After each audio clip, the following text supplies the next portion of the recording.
Rise and shine, Mr. Freeman. Rise and shine.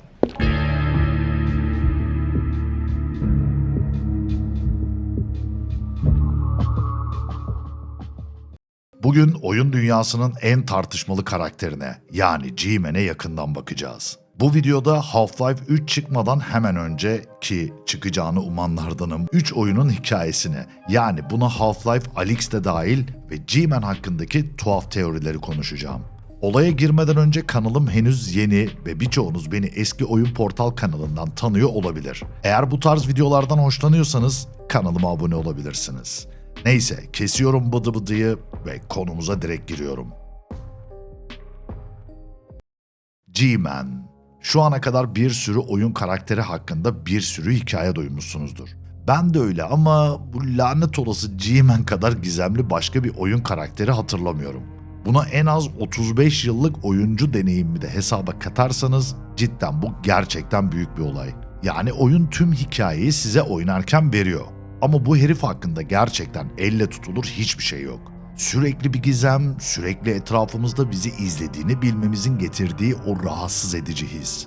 İşte bu videoda G-Man Half-Life'da olmasaydı nasıl olurdu? Aslında G-Man kim olabilir? Aslında G-Man Gordon Freeman'ın gelecekteki hali mi? Ya da G-Man hükümet ajanı değil, uzaylı bir varlık mı? Hadi tavşan deliğine girelim ve bu teorileri hep birlikte tartışalım. Öncelikle 1998'e geri dönmek istiyorum. Oyunu oynarken, yani bütün bu duyduğunuz komple teorilerini duymadan önce gerçekten oyunu ilk kez oynadığınızda, ki bu şanslı kişilerden biri de benim, yani oyunun ilk çıktığı dönem 1998'de oynadığınızı hayal edin.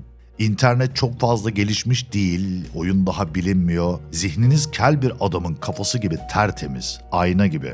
Komple teorileri yok, Gordon Freeman ve G-Man ile yeni tanışıyorsunuz. Tüm bu karakterle sıfırdan yüzleşiyorsunuz yani. Tamamen böyle bir ortamda oyunu ilk kez bitirdiğinizde Gordon Freeman çok zeki, savaşçı bir bilim adamı, yani bir fizikçi gibi görünüyor. G-Man ise gizemli bir bürokrat gibi. Yani filmlerde çokça gördüğümüz tipik CIA ajanı gibi diyebiliriz. Sanki devlet ve uzaylılar işbirliği içinde tüm bu kötülükler ortaya çıkıyor gibi düşünüyorsunuz. Ama bu G-Man öyle derinlemesine gizlenmiş bir karakter ki oyunu her oynayan kişide farklı bir etki bırakıyor. Çünkü bilinmezliği ve gizliliği insanı çıldırtacak seviyede. İşte ben de bu videoda aklıma gelen farklı teorileri sizlerle paylaşmak istedim.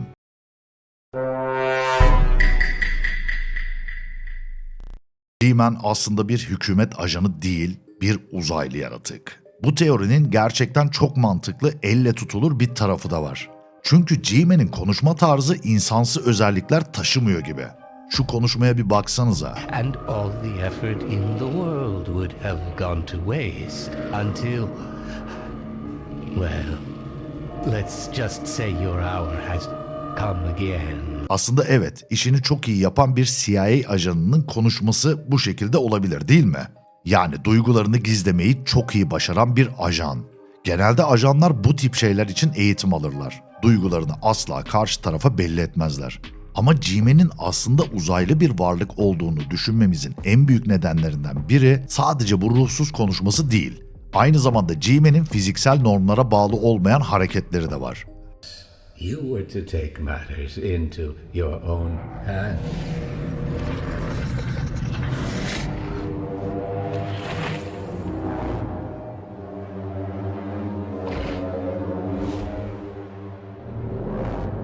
Release your father, Miss Vance. Bir de Vortigaunt'ların G-Man'e karşı esrarengiz tepkileri de bu teoriyi destekliyor aslında. Yes, there is a quickening. Hopes for this bond between you. Yani G-Man bir hükümet ajanı değil, bir uzaylı olabilir. İkinci teori. G-Man aslında Gordon Freeman'ın gelecekteki hali. Aslında bu teoride şöyle bir durum var. İlk oyunu oynayıp bitirdiğinizde bu çıkarımı yapmak oldukça zor. Ancak serinin ikinci oyununu oynadığınızda bu teori çok da mantıksız görünmüyor. Çünkü G-Man bizimle, yani Gordon Freeman'la sadece bir iş ilişkisinden daha çok kişisel bir bağ kuruyor gibi duruyor. Sizce de öyle değil mi? Yani sürekli bizi izlemesi, onun gözlerini ve üzerimizdeki o yönlendirme etkisini tüm oyun boyunca, hatta tüm seri boyunca hissediyoruz lan. Bu herif sürekli bizi eliyle bir noktaya yönlendirmeye çalışıyor. Tamam, Gordon Freeman çok iyi özelliklere sahip. Hem zeki, hem bilim adamı, hem de kuralları değiştirebilecek bir karakter. Ama Half-Life dünyasında gerçekten sadece Gordon Freeman varmış gibi hareket ediyor. Bir nevi Matrix'teki Neo gibi. Seçilmiş bir peygamber gibi davranıyor. Yani biraz düşününce bu durum bence kulağa çok mantıklı geliyor. Yani G-Man aslında Gordon Freeman'ın gelecekteki hali olabilir. G-Man aslında bir zaman yolcusu. Aslında bu teoride bir önceki söylediğim teori gibi ilk oyundan ziyade tüm seriyi, özellikle Half-Life Alyx'i de oynadığınızda düşünmenize sebep olan bir teori. Bu arada VR'da Alyx'i oynamak acayip keyifliydi ve VR oyunlarının gerçekten nasıl olması gerektiğini anlatan, yine çıtayı arşa taşıyan bir oyun olmuş. Neyse, teoriye gelecek olursam bu oyunda zamanla oynayabiliyor G-Man. Yani bizim için saatler geçmesine rağmen onunla Alyx dışında neredeyse saniye geçmiş gibi görünüyor. Yani G-Man aslında zamanı manipüle edebildiğini burada açıkça gösteriyor. Bu da onun zaman yolcusu olabileceği teorisini güçlendiriyor bana göre. Aslında bu teorileri daha da uzatabilirim. Belki de sadece bu teoriler için ayrı uzun bir video yapabilirim. Ama G-Man karakterine daha fazla odaklanmak istiyorum. Bu arada siz de kendi teorilerinizi mutlaka yazın. Cidden yorumlarda görmek istiyorum. G-Man bir de sürekli işverenlerinden falan bahsediyor değil mi? Aslına bakarsanız yine ilk oyuna döneceğim. İlk oyunda bu işverenlerin kim olduğunu bildiğimizi sanıyorduk. Yani klasik devletin üst düzey görevlileri. Ama bu konuda da biraz gizli bir şeyler var. Acaba G-Man'in işverenleri yani patronları gerçekten devletin üst düzey görevlileri mi? G-Man işverenlerinden öyle bahsediyor ki sanki bu işverenler devlet yöneticilerinden ziyade daha üst bir varlık gibi. Yani kozmik bir gücü andırıyor. Bu her şeyi gören, her şeye gücü yeten ve tanrı figürü gibi bir şey. Yani bu tabii ki sadece bir düşünce ama hikayeyi oynarken cidden bunu hissedebiliyorsunuz. Ama tabii bu işverenlerinden bahsederken şöyle bir durum da olabilir. Aslında G-Man'in bu işverenler dediği şey insanlığın gelecekteki hali de olabilir. Yani gelecekteki insanlıktan bir organizasyon geçmişe bir ajan göndererek insanlığı kurtarmaya çalışıyor da olabilir. Ya da üst insan olma yolunda ilerlediğimiz bu yaşam döngüsünde bir üst seviyeye geçtiğimiz anın bir kesişim noktasıdır bu oyundaki geçen zaman döngüsü. Yani biraz karışık geldiğini biliyorum ama tam bu noktadan sonra işler değişmiş olabilir. Yani gelecekteki insanlığın bizi bu kesişim noktasında izlemesi gibi yani. Hatta G-Man tam olarak ne diyor? I had my eye on you for some time. Bir süredir gözüm üzerindeydi. Acaba G-Man'in sizce gerçekten işverenleri kim olabilir? Yani bunu sizden de duymak istiyorum. Yorumlarda yardırın, harbiden tartışalım.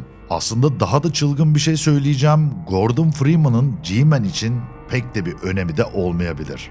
Nasıl olur lan, adam başrol. Yani bütün olay Gordon Freeman'ın etrafında dönüyor. Adam Mesih gibi bir şey diyebilirsiniz. Ama tüm bu seriyi oynadığınızda sanki G-Man Gordon Freeman'ı bir piyon gibi kullanıyor. Yani bunu hissetmediniz mi? Çünkü G-Man Gordon'u seçiyor. Buraya kadar her şey normal. Ama bu gizemli işverenler dediği büyük organizasyon neden Alyx'i istiyor? Burası biraz karışık. Yani G-Man için Gordon bir piyon, Alyx ise işverenler için uzun vade bir yatırım olabilir. Yani bu kadar istediklerine göre ortada kesinlikle karışık bir durum var. Yani bir teori bence olabilir. Acaba Half-Life 3'te sizce bu sırları gerçekten açığa çıkaracaklar mı? Yani bu belirsizlik bana kalırsa bir son bulmalı. Şimdi en son bombayı en sona sakladım. Eğer G-Man Half-Life evreninde hiç olmasaydı ne olurdu? Aslında G-Man olmasaydı Black Mesa'da hiçbir zaman rezonans kaskadı gerçekleşmeyebilirdi. Yani G-Man Half-Life 1'in başında Gordon'u doğru yerde yanlış bir adam olarak nitelendiriyor. Yani G-Man olmasaydı Gordon o kritik deneye hiç katılmayabilirdi ve Zen kristali hiç teslim edilmeyebilirdi. Sonuç olarak Zen istilası falan da olmazdı. Combine dünyaya ulaşamaz ve insanlık normal bir şekilde yaşayabilirdi. Ve biz de bu oyunu hiç oynamazdık. Aslında şunu duyar gibiyim. Ulan G-Man olmasaydı Half-Life evreni olmazdı. Sanki çok gizli bir şey söylüyormuşsun gibi konuşuyorsun falan diyebilirsiniz. Hayır, bu en basit senaryoydu. Ama durun, daha bitmedi. Eğer G-Man olmasaydı ve bu kaskat başka bir şekilde tetiklenseydi, mesela başka bir bilim insanı yüzünden, Gordon Freeman hiç kahraman olmadan önce ölebilir ve hiç seçilmiş Mesih gibi öne çıkmayabilirdi. Yani aslında G-Man olmadan Gordon sıradan bir fizikçi olarak kalırdı. Aslında G-Man olmasaydı Gordon Black Mesa'dan asla kurtulamazdı. Hatta G-Man Gordon'ı Black Mesa'dan kurtarıp Half-Life 2'de tekrar sahneye sürüyor. G-Man'in rehberliği olmasaydı Gordon ne Zen ile savaşabilirdi ne de Combine'a karşı direniş sembolü olabilirdi. Yani sonuç olarak Gordon Black Mesa'da ölür, hayatta kalsa bile sıradan bir mülteciye dönüşürdü. Ve bu direnişin kutsal lideri başka biri, mesela Ellie Vance ya da Barney olabilirdi. Sizce Gordon'un yerine kim geçerdi lan? Gerçekten yani fikrinizi duymak istiyorum, yorumlarda mutlaka yazın. G-Man olmasaydı Combine direkt olarak dünyayı çok hızlı bir şekilde ele geçirebilirdi. Çünkü G-Man Gordon'u kullanarak aslında Combine'a karşı bir kaos yaratıyor. Mesela Half-Life 2'de Nova Prospect'i yok etmek gibi. Aslında G-Man'in yokluğunda direniş bu kadar etkili olamazdı. Ama daha uçuk bir durum da var, sıkı durun. Mesela G-Man olmadan Vortiganlar özgür kalamayabilirdi. Yani Half-Life 2'de Vortiganlar G-Man'in Gordon üzerindeki etkisini kırarak ona yardım ediyor. G-Man olmasaydı bu olay hiç gerçekleşmeyebilirdi. Sonuç olarak Vortiganlar Combine'ın kölesi olarak kalır ve insan direnişine destek veremezlerdi. Bu da direnişin gücünü büyük ölçüde zayıflatırdı. Son olarak G-Man olmadan evren aşırı kaosa ya da aşırı düzene sürüklenebilirdi. Yani bu ne demek? G-Man, Zen ve Combine arasındaki çatışmayı manipüle ederek bir tür denge görevi görüyor gibi aslında. G-Man'in yokluğu ya Zen'in tamamen hakimiyetine ya da Combine'ın mutlak kontrolüne yol açabilirdi. Sonuçta insanlık her iki senaryoda da büyük olasılıkla yok olurdu. Yani G-Man'in varlığı ironik bir şekilde insanlığın hayatta kalma şansını artırıyor gibi. Evet, videomu burada noktalarken sizin düşüncelerinizi de inanılmaz şekilde merak ediyorum. Eğer bu tarz beyin fırtınası yaptığımız oyun teorilerine kafa yorduğumuz ya da Half-Life ile alakalı farklı bu tarz içeriklerde görmek istiyorsanız mutlaka bana yorumlarda belirtin. Video için bayağı uğraştım, şöyle güzel bir like'ınızı da alırım. Kendinize iyi bakın, hoşça kalın.